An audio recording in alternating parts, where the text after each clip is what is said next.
unearthing treasures, pieces of our past, highlighting history, and discovering artifacts that tell us who we are and where we come from. Kingston is so full of history that you put a shovel in the ground anywhere in Kingston and you're going to find something.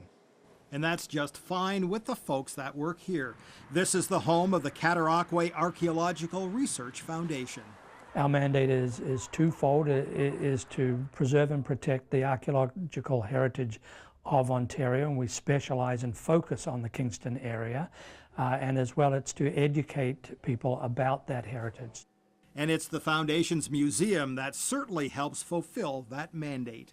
You can come to the centre and see, and in some cases physically touch, a part of Kingston's history.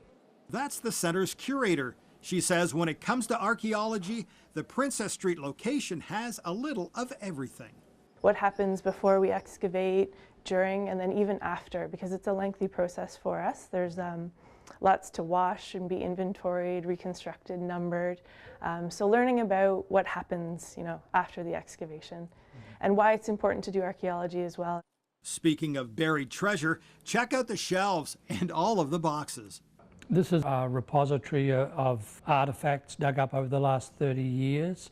There's over 1 million artifacts down here.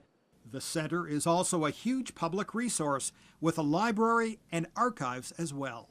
We keep 150 land record books here, and these land registry books record all the changes in ownership of lots in the city and the surrounding area.